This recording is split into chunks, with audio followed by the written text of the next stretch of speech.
Mantong itu merupa ji bos kali ku buka anak yang cara ji yang buka bak Chrome.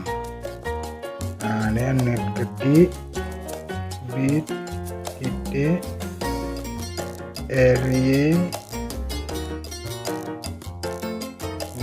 garis miring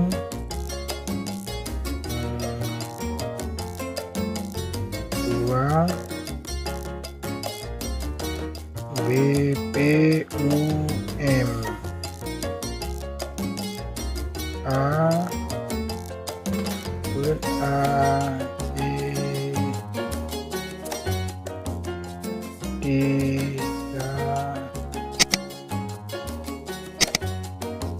Mur.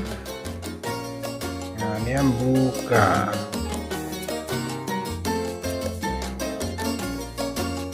Ya ini ada dua item ya. Nah ini yang tegon dalamnya tegon Chrome.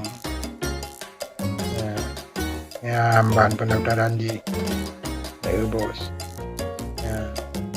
ya pendaftaran ji ya. Perpanjangan waktu pendataan program bantuan bagi pelaku usaha mikro BPUM Kabupaten Aceh Timur ya tak geju uyup ya.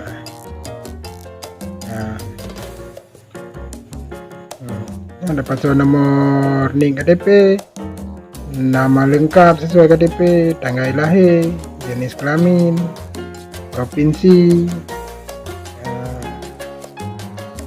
kabupaten, dengan tegon tu dengan itu ya, tegon Aceh Timur, itu kan, kecamatan, desa, bidang usaha, nomor KTP, fotokopi KTP, foto KTP format film PDF ukuran maksimum 1 MB ya, foto usaha format film PDF ukuran 1 MB ya, surat keterangan usaha ya. Ini nyaho juga KB digon kirim aja bahan bos. Ini fotonya lihat tak foto nanti pergi ke PDF pilih dari PDF baru je culuk kena foto keterangan usaha, surat keterangan usaha ngon foto usaha, foto KTP lagi dah buat kartu prakerja orangnya dia dah foto nanti compare ke PDF dari PDF baru je dapat pasal kena bahan bos tentang item go tidak ni salah tulis lembur 3 tu aku buka B I T titik L Y garis miring 2 huruf raya BPUM mana kesalahan 2 raya BPUM nyampet kemudian JE put TEH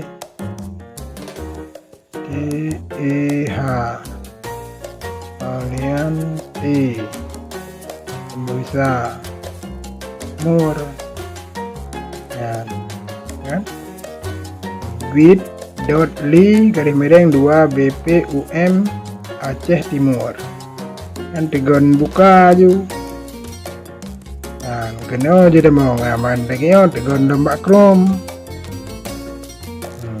ya ni ho je dah mau ngan wanjir